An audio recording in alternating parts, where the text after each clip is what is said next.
Olá, boa tarde! Hoje é 5 de agosto e nós vamos mostrar para você. Rússia pede prudência com retórica nuclear após envio de submarinos por Donald Trump. Apoiadores de Bolsonaro vão às ruas de todo o Brasil após sanções dos Estados Unidos. Caneta contra a obesidade farmacêutica brasileira começa a ser vendida nesta segunda-feira com preço a partir de R$ 307. Brasil descarta mudança de sede da COP30 em Belém do Pará. BP anuncia a maior descoberta de petróleo e gás em 25 anos no Brasil. E também, moradores do coração histórico de Atenas se revoltam contra o turismo excessivo na cidade. Boa tarde, mundo já está no ar a partir de agora.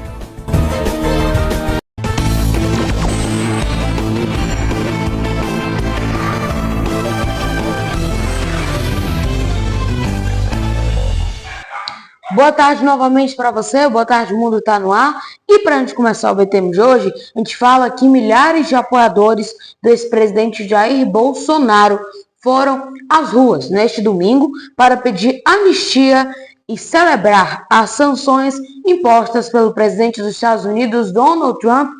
Bolsonaro, que está usando tornozeleira eletrônica, a mando do ministro do STF, Alexandre de Moraes, não pôde participar do evento pessoalmente, mas participou por chamada de vídeo. Milhares de apoiadores de Jair Bolsonaro foram às ruas neste domingo em várias cidades do país, após o anúncio de sanções americanas contra o ministro do Supremo Tribunal Federal, Alexandre de Moraes. Bolsonaro, que está em Brasília, não pôde participar da manifestação. Investigado por suposta obstrução do seu julgamento por tentativa de golpe de Estado, ele deve fazer uso de tornozeleira eletrônica e é obrigado a ficar em casa à noite e nos fins de semana. No Rio de Janeiro, o filho de Bolsonaro, Flávio, pediu anistia. Se salvar, eu digo aos abusadores da pátria, não se trata somente de salvar o Brasil. Mas se vocês querem se salvar, vamos fazer a anistia ampla, geral e restrita. A maioria dos manifestantes vestia verde e amarelo e alguns agitavam bandeiras dos Estados Unidos e exibiam cartazes com a frase "Obrigado, Trump". O Trump, graças a Deus, um homem do bem, da direita, que vem aí nos proteger, porque não tínhamos mais saída. Eles já estão de conta de todo o poder, de todos os órgãos públicos. A esquerda está dominando. Que uma pessoa, ela não pode ser presa a partir do momento que ela idealizou uma coisa. Ela não concluiu aquilo que ela pensava, né? Estão dizendo que planejaram o golpe. Mas teve o golpe? Não teve o golpe. Na última quarta-feira, o Departamento do Tesouro americano impôs sanções financeiras a Moraes, que está a cargo do julgamento. Ele também é criticado por bolsonaristas por sua luta contra a desinformação, que consideram uma forma de censura. Donald Trump mencionou uma caça às bruxas contra seu aliado sul-americano e impôs uma sobretaxa de 50% sobre produtos brasileiros importados por seu país, que entrará em vigor no próximo dia 6.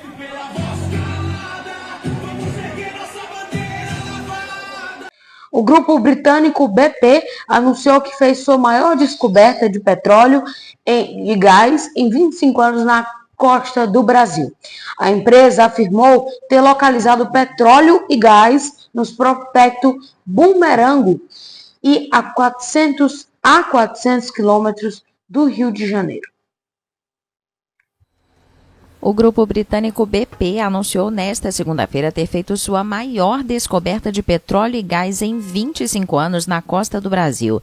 Em um comunicado, o vice-presidente executivo da BP, Gordon Birrell, disse que a empresa está empolgada com a descoberta significativa.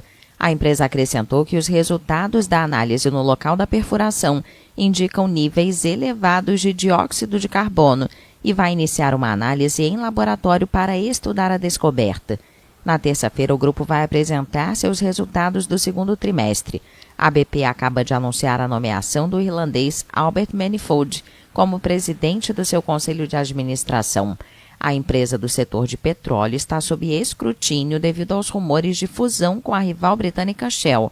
Também está sob pressão do fundo de investimento americano Elliott, conhecido por exigir mudanças estratégicas nos grupos em que investe e que oficializou recentemente sua entrada no capital da BP. Mudando de assunto, o governo brasileiro rejeitou mudança na sede da COP30. Há pouco mais de 3 meses da conferência, os altos preços das hospedagens na capital paraense têm gerado preocupações e devem levar à redução no número de delegações estrangeiras no evento. O governo brasileiro descartou mudar a sede da COP30 em resposta ao pedido de vários países descontentes com o preço das acomodações em Belém. A capital paraense vai receber a mais importante cúpula climática da ONU entre os dias 10 e 21 de novembro. Na terça-feira, diversos países da África e outras nações em desenvolvimento fizeram um pedido oficial para mudar a sede da conferência diante dos altos preços de hospedagem. Mas o presidente da COP30, o embaixador André Correia do Lago, reafirmou que o evento vai acontecer em Belém e disse que não há nenhum plano B. A conferência vai ser precedida de uma reunião de chefes de Estado nos dias 6 e 7 de novembro. No início de junho, a presidência brasileira da COP habilitou uma plataforma que oferece hospedagem a preços mais acessíveis para as delegações dos países com orçamento menor.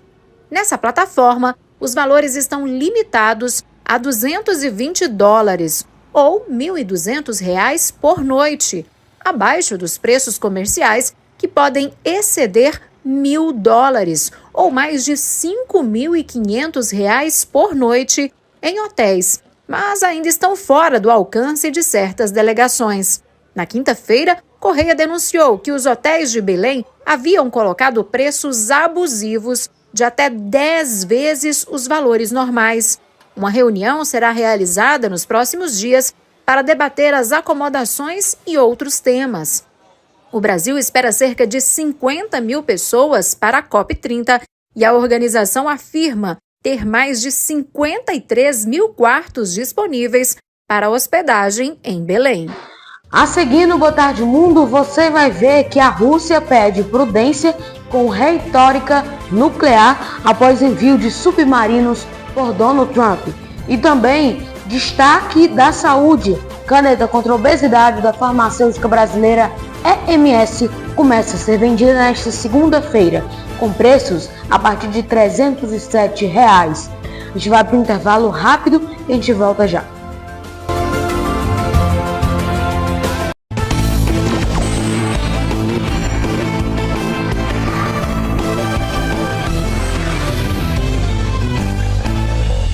O seu noticiário no domingo.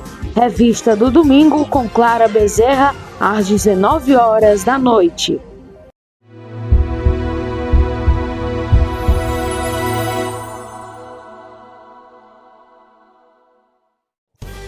Sua manhã de sábado com muita informação. Sábado News com Eduardo Elau, às 9 horas da manhã.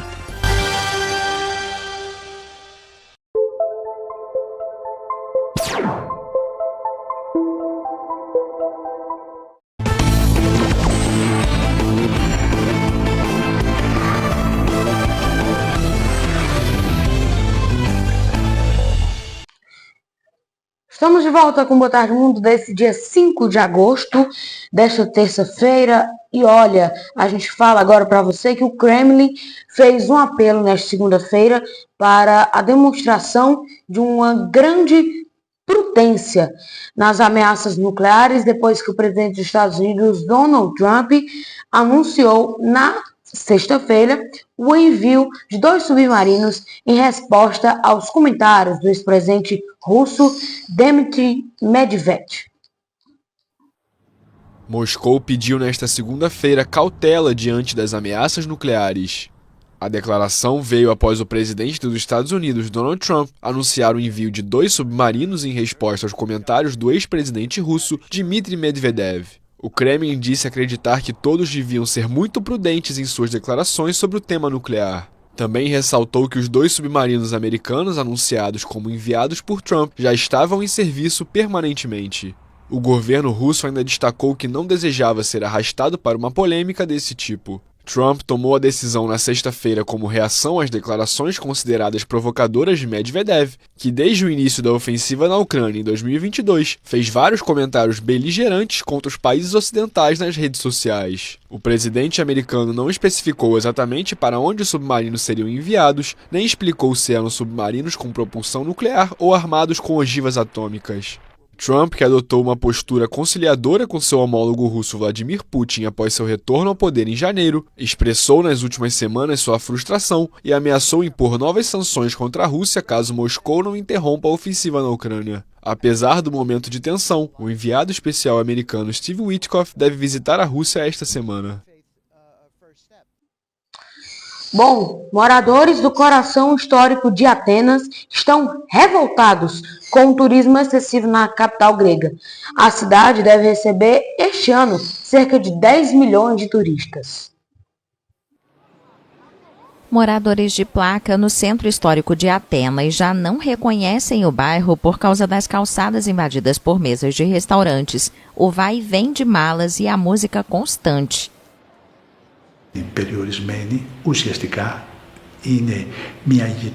Essencialmente, Placa é um bairro que sofreu as consequências do turismo excessivo, pois foi projetado para um número muito específico de moradores, digamos 2.000, mas agora a briga é de 6 a 8 mil pessoas. Este ano são esperados 10 milhões de visitantes em Atenas, 2 milhões a mais do que em 2024, o que reflete a crescente popularidade da cidade como destino turístico desde o fim da pandemia de Covid-19. Por isso, decidimos suspender os aluguéis de curta temporada e impedir novas acomodações nessas áreas específicas e supersaturadas. Simultaneamente, criamos uma força-tarefa para proteger o bairro dos deuses, o distrito de Placa. Considerada o berço da civilização ocidental, Atenas antes era vista como uma escala entre o aeroporto e o porto de Pireu, de onde os turistas partiam para as pitorescas ilhas gregas. Placa fica ao pé da antiga colina de Acrópole, cidadela designada como Patrimônio Mundial, onde fica o milenar Templo do Partenon, e que ano passado recebeu quase 4,5 milhões de visitantes. O turismo é um pilar da economia grega que enfrentou anos de austeridade após a crise financeira global de 2008 e a posterior crise da dívida da zona do euro. Mas a atividade está gerando rejeição entre os moradores dos locais mais procurados da Europa, que reclamam dos crescentes preços da habitação e do impacto em seus bairros. Olha, a primeira caneta contra obesidade com fabricação própria no Brasil foi disponibilizado nas farmácias de todo o Brasil a partir de ontem. O medicamento é o injetável chamado de Oliri, como princípio ativo de liraglutida, foi desenvolvido pela farmacêutica brasileira EMS. Uma caneta com obesidade com fabricação própria no Brasil já estará disponível nas farmácias a partir desta segunda. O medicamento injetável chamado de Oliri tem como princípio ativo a liraglutida e foi desenvolvido pela farmacêutica brasileira EMS. Além da caneta voltada para o tratamento da obesidade, a fabricante também lançou uma caneta indicada para o controle do diabetes tipo 2, o Lirux. Segundo a MS, os produtos devem ser comercializados com preços a partir de R$ 307,26. Esses são os primeiros análogos de GLP-1, desenvolvidos e produzidos no Brasil, que irão atender a população brasileira. A empresa ainda ressaltou que o produto não é classificado como um medicamento genérico. Abre aspas, diferente de um genérico, a liraglutida MS foi aprovada pela Anvisa como novo medicamento de ingrediente ativo já registrado no Brasil, pois é fruto de uma inovação tecnológica exclusiva no país, fecha aspas, afirmou a MS em nota. A aprovação foi concedida pela Anvisa no final de dezembro e fez com que a farmacêutica se tornasse a primeira fabricante 100% brasileira a ingressar no mercado global de análogos de GPL1. A previsão da AMS é produzir 200 mil canetas de ambos lançamentos ainda em 2025. Em 2 meses serão disponibilizadas mais de 500 mil unidades no Brasil. A farmacêutica também já prevê o lançamento de canetas de semaglutida em 2026, quando a patente do medicamento vai expirar no país. Essas são as informações. João Pedro Coutinho, boa tarde, mundo. Obrigado, João Pedro Coutinho, pelas informações. E o Boa Tarde Mundo de hoje vai ficando por aqui. Passam muito rápido, né? Para ver as nossas reportagens, edição de hoje, é só voltar o vídeo aqui no YouTube, TV Mundial Jornalismo. E não esquece de seguir as nossas páginas no Instagram, @TV Mundial UFC, e o nosso portal de notícias, @05notícias. Por conta das voltas às aulas, o Jornal Mundial volta a ser apenas nas sextas e sábados. Amanhã não tem Boa Tarde Mundo e estaremos de volta na quinta. Boa tarde e até mais.